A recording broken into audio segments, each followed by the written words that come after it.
Hello.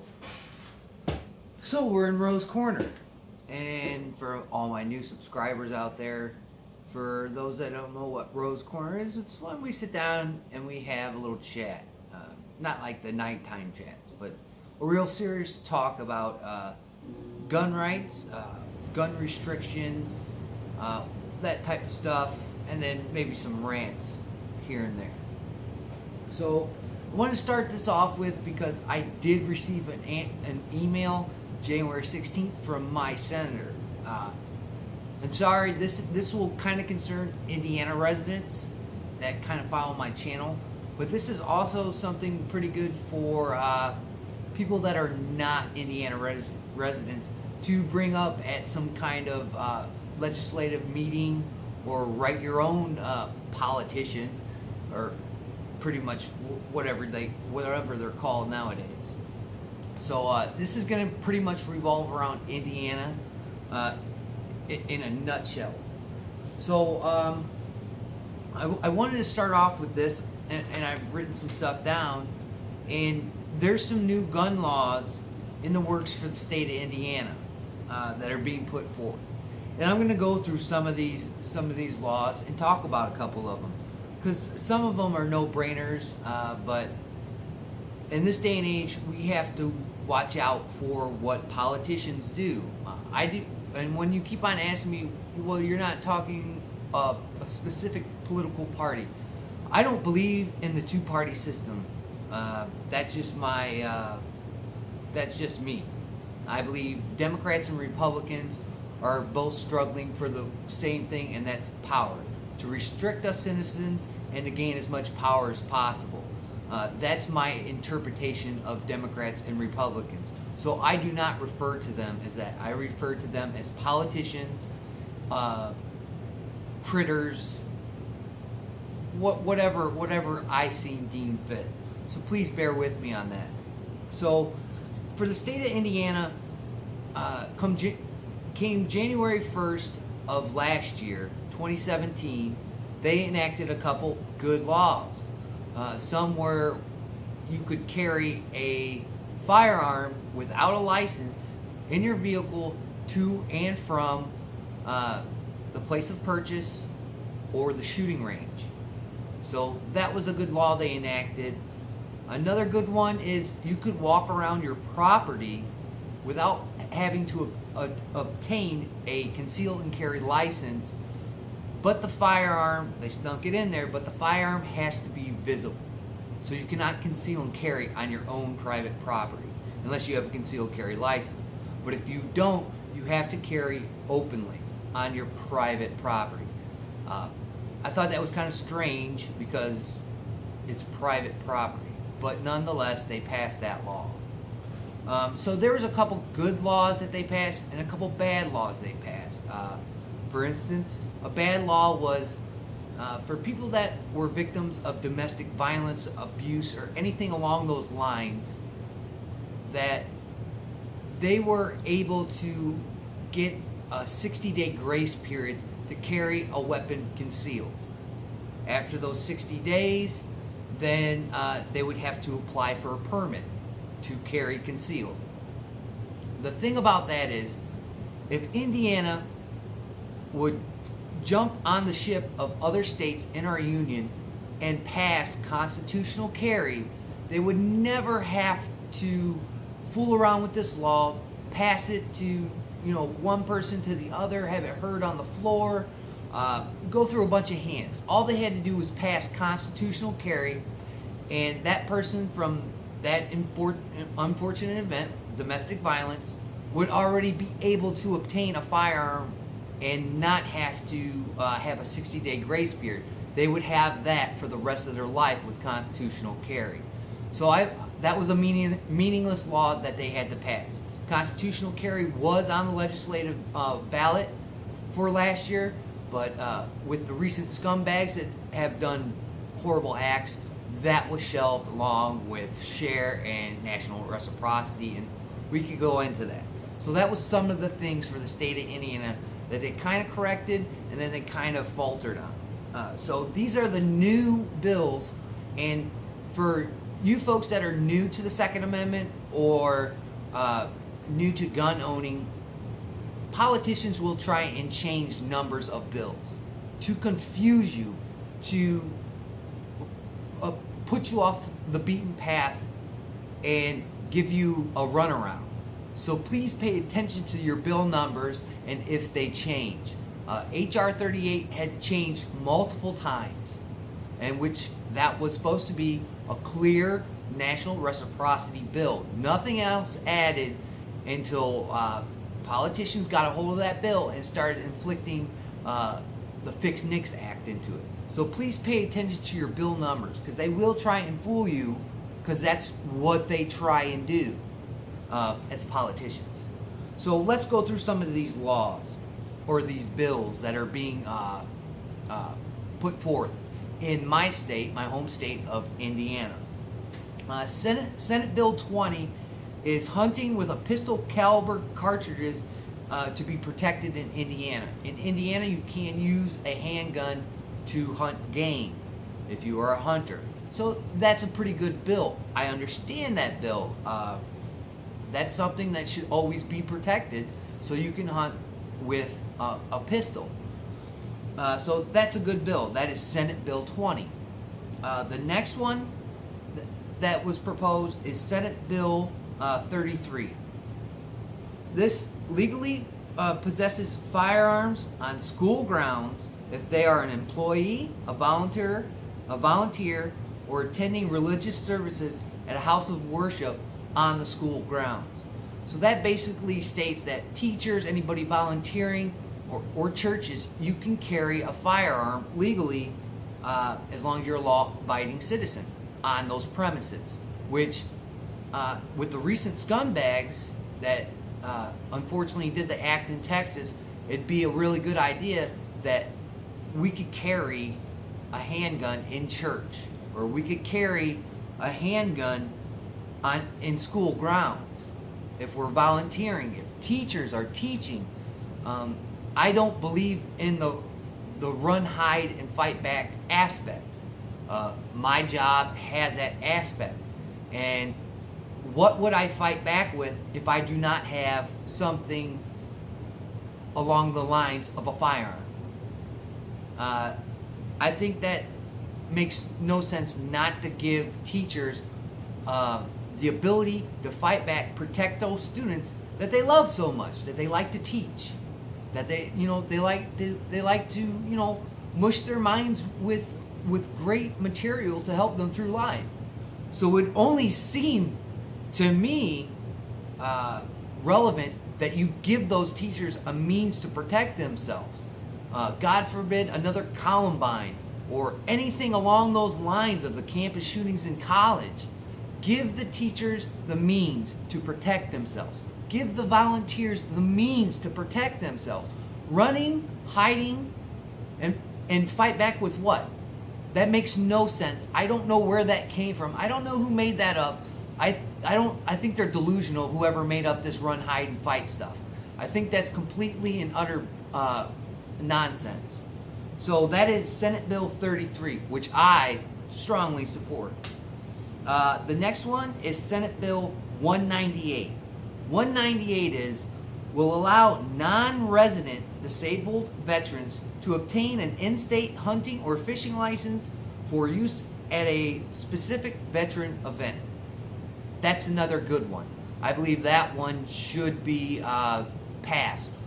With nothing, you have to understand, these bills I'm reading off, nothing should be attached to them. They should be what they are. But politicians, may what they be, will always try and fool you or deceive you and try and put something into these pro-gun bills.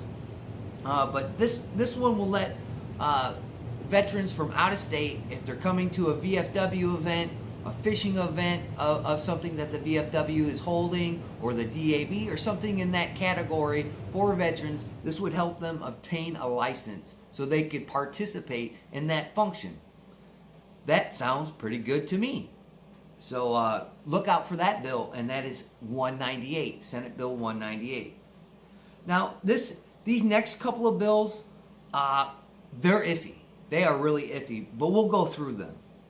Senate Bill 216 is an iffy bill because anti-gun people are very, let's just say, stubborn.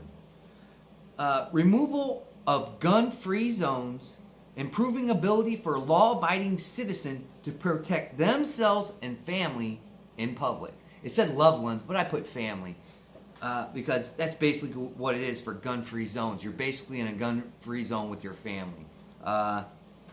You know, the one thing about this bill is that the anti-gunners don't really understand is my gun's not there to protect citizens.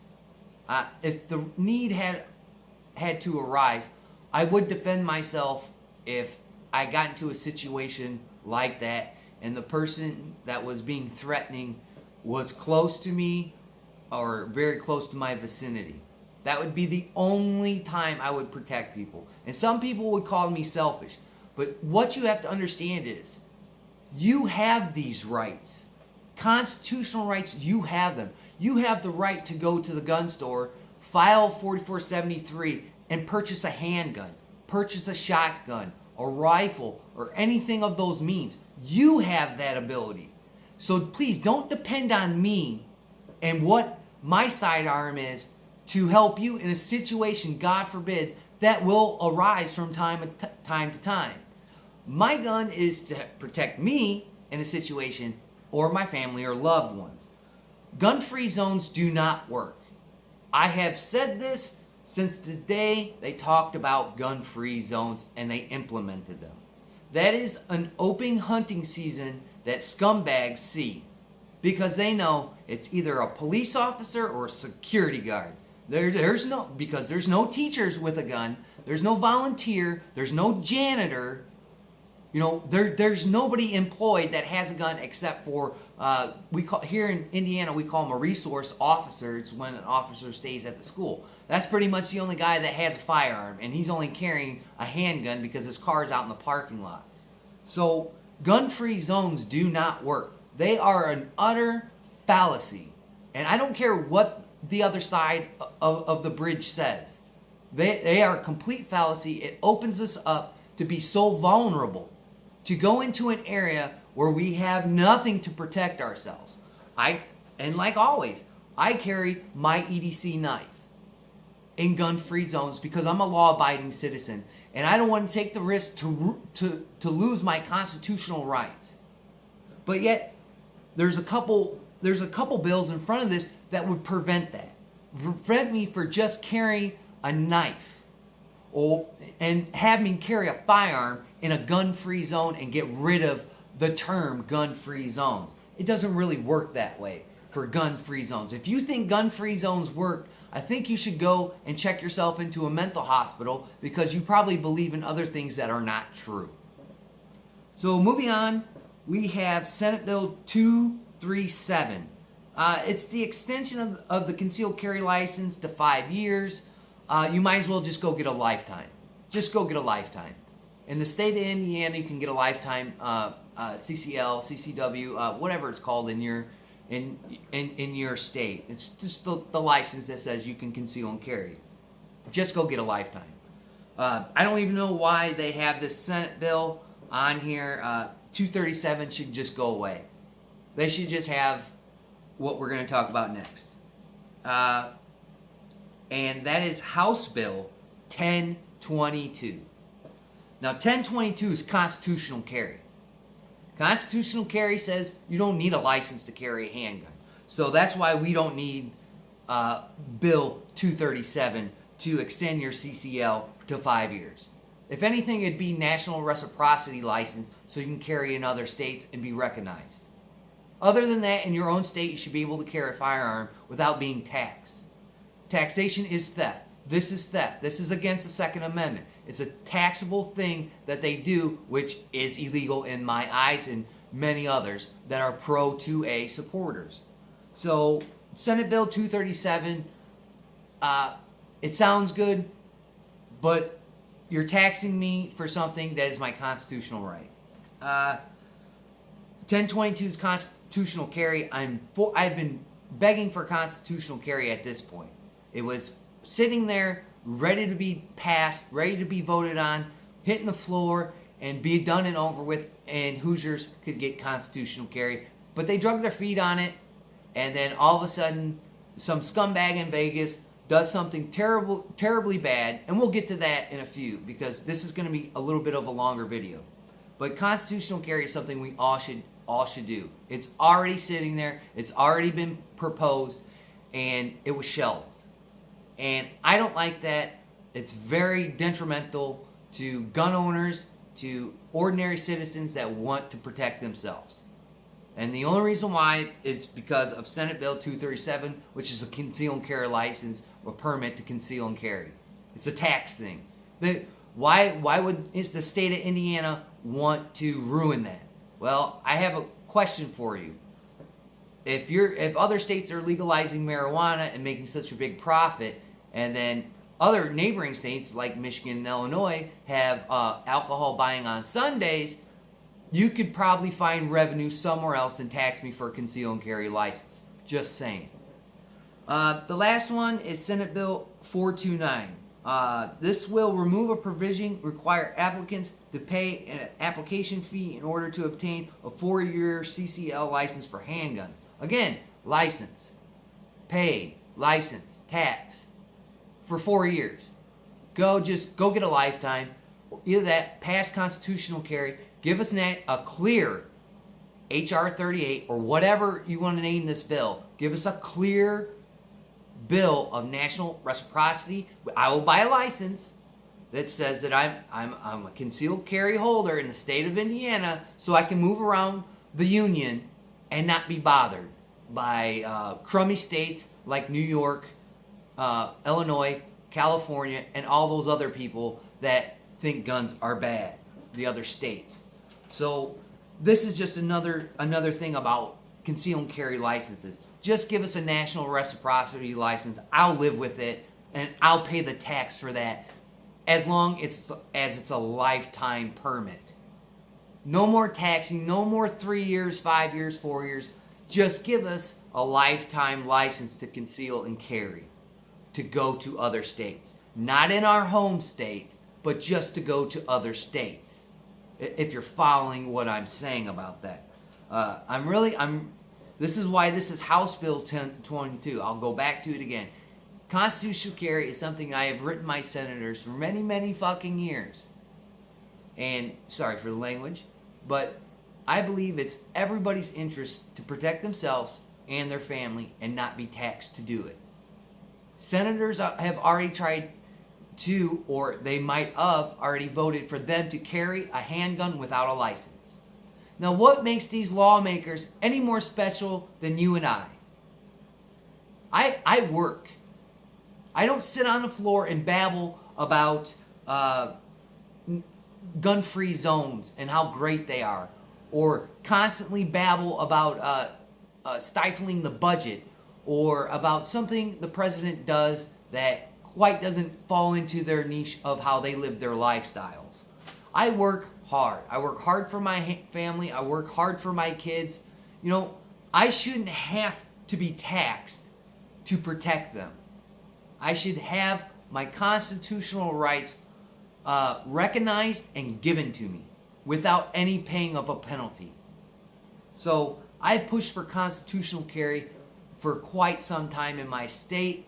We were almost there and we kind of faltered, but I believe the more we speak out about this, the more we talk about everything that we just discussed, and go to meetings, write the politicians, and pretty much express our opinion as gun owners or 2A advocates. Some of the anti-gun people think that we're all in the same boat. We're not. We have some people that only care about hunting rifles. We have people that just care about handguns. The gun community has a variety of little niches that you can fall into. But we all agree on one thing, and it's on my hat. Don't tread on me. Don't tread on my constitutional rights, and don't tax me to protect my family and all the things that I love and own. It's quite that simple. So those are some of the gun laws being proposed for this year. Hopefully some of these bills are good ideas. They will work. They're nothing outlandish that would even upset an anti-gun person, except for probably constitutional carry. But, everybody should have a right to protect themselves. We all have the right, as long as you're a law-abiding citizen, to go buy and purchase a firearm. That's your right. You might not like guns. That's all right. You don't have to, I'm not pushing you to go buy a firearm. But I'm telling you, don't tread on my rights. Don't tread on me. Just because I make the decision that I want to carry a handgun and protect myself and my family. That's not fair to me, and it's not fair to the other 999 million people or whatever in this country. We all make our own choices. I don't get mad at you the choices that you make at the grocery store. So don't be mad at my choices I want to make for upholding my constitutional rights. That kind of get off there. But anyways, so we'll go to the next thing. So I got this email January 16th, and this is from my senator of Indiana, Joe Donnelly. Me and Joe Donnelly have corresponded, or probably with some of his staff, basically, down there in the state of Indiana, in Indianapolis. And I've been pretty much poking him regularly, along with Pete Visklosky, my representative. So I've been poking these guys pretty hard about certain things that have been going on about the Second Amendment. And all of a sudden, I'm starting to get a lot of response back from them. I encourage you to call your politicians. Another good thing to do is hit them up on a social media site. That is one of the biggest things that you can do, because it takes them a minute to get rid of that comment if they don't want that to be on their social media site, and they might miss it here and there. Putting a letter or calling them, they just won't even pass the message, or they'll just throw it in the garbage. But posting on their social media has helped me. This is how I'm getting responses from them. I post on their social media every time they want to bring up some kind of gun legislation or anti-gun legislation at that matter. So this is how I've been getting my responses from them. So this one is a little late. This was a letter that I wrote to him about the banning of buntfire stocks. But now, since the regulating of devices and all that is going to the ATF, please don't sit around. Go to the ATF's website, post a comment back onto their website, and tell them that you oppose anything about banning anything. Just go do it. Don't sit around. You only have a couple more days to do it.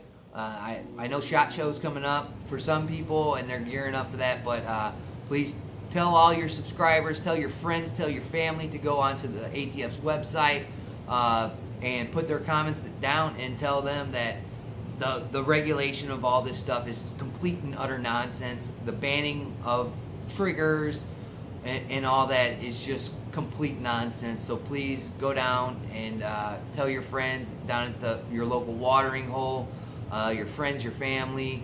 If you're any kind of type of social media, please get a hold of the ATF's website. It's on multiple places. You can go to Milsurp Mike's. He's got a link to it. Never Enough Ammo had one. Gun websites. Go to gunchannels.com. They'll point you in the right direction on there. Just go to the ATF's website and put your comment below there. Go to the GOA. The GOA has a whole letter that you can take and post on the ATF's website, so you don't have to write it. I expressed my opinion from here inside, and what I felt. I did it respectfully, and I just told them basically my thoughts on this whole issue of nonsense that they're trying to do. But this letter kind of discouraged me from voting for Senator Joe Donnelly ever again. So if he ever watches this, your little spiel here that you gave me was pretty much the same thing you gave me December 4th and I can go through that letter a little later, because you pretty much took what you said to me in that letter at the top of that letter and put it down the bottom of this letter that I'm gonna just quickly go through. So you're not fooling me, sir. I'm sorry. I'm smarter than the average Hoosier, I guess. But this was a letter from the recent opposition to banning of bonfire stocks.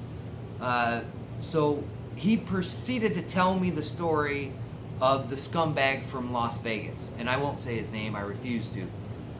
But I know the story, Mr. Donnelly. You don't have to, reiterate what happened. I know what happened. The police department there totally botched the investigation. We'll probably never know why this man did this. Their timeline was totally absurd. It was a fiasco. So instead of telling me what you wrote me in this letter, I think you should go investigate the people in Las Vegas about how bad of a job they did in investigating. That's my thoughts on that, sir. So you don't have to educate me on the story of the scumbag from Las Vegas, because that was the whole paragraph. You tried to tell me that, oh, we may never know the story. You know why? Because people botched that investigation. They did a horrible job investigating it. So, don't sit here and try and summarize what I already know. You should go over there. You should go to Congress. You should go as far as you want to go, and go investigate the people that screwed up this investigation. So that was his whole first paragraph, to try and tell me what happened in Las Vegas. Then he tried to go in the second paragraph and tell me about the strengthening of the NICS system, background checks. Excuse me, sir, the NICS system does not work. I'm totally against the NICS system. It doesn't work.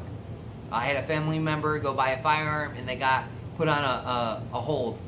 He's never done anything bad in his life ever. And he got put on a hold, and I went and bought 2 firearms. So what does that tell you? It doesn't work. So you basically stopped a law-abiding citizen from purchasing a firearm. Why? Because his name was a little bit different, or it was similar, or there's similar characteristics to something in his information. I don't know, but it was completely and utter BS. So don't tell me about strengthening the background check system.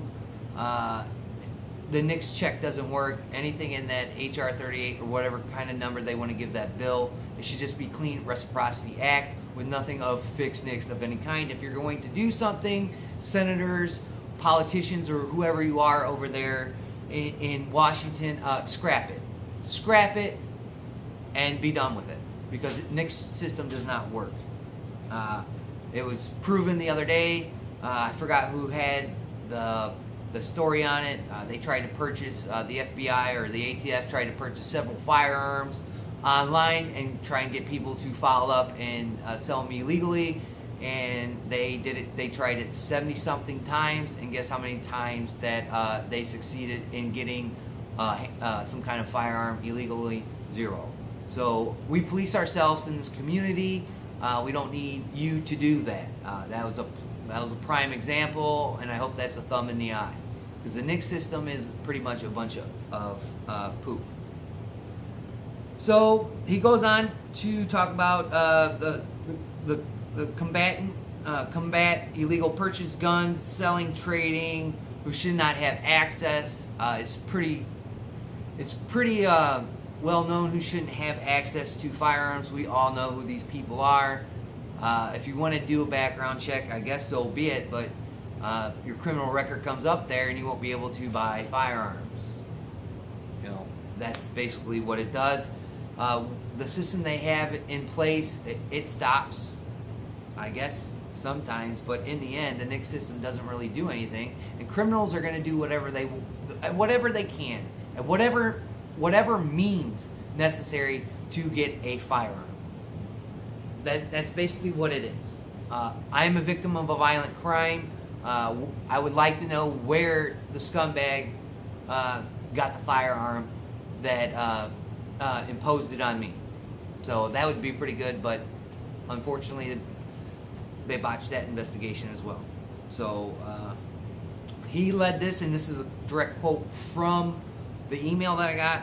Whether a gun owner or not, we can all agree that we can take steps to remove or to reduce violence without sacrificing the rights of law-abiding citizens. That's a direct quote from Joe Donnelly's email. Yeah, and it's called Stop Infringing on Them. You know, when my county tried to come down on us about owning and using firearms, gun owners and non-gun owners came together because they tried to stick that in a bill along with trying to tell us how to maintain our property. And we pretty much all got on the same boat, whether we owned a firearm or we didn't own a firearm. You know what that's called? It's called about being human beings and not being infringed upon about anything. That's basically what that is. And until people realize that, then we are going to continue to struggle with crummy laws and laws that do not make sense. But that was a prime example in my area where we all came together as humans, not anti-gun, not pro-gun, but as people, and came together and pretty much stopped that stuff in its tracks. So basically, this stuff is something to be aware about for my Indiana residents. My Hoosiers, my fellow Hoosiers in this state, please be aware of these bills. Please be aware of these politicians because they're being pretty sneaky these days on gun legislative issues. So please, I'd like to tell you to go to the ATF's website. Please put your comments down there opposing the banning of rate increasing devices or whatever they want to deem that's a rate increasing device. I don't think anything should be banned from us law-abiding citizens. Just because one person does a bad act doesn't mean we all have to pay for it. When we were little kids, just because my brother broke a dish didn't mean when he got a spanking, I got one too. So put that together for the simple-minded.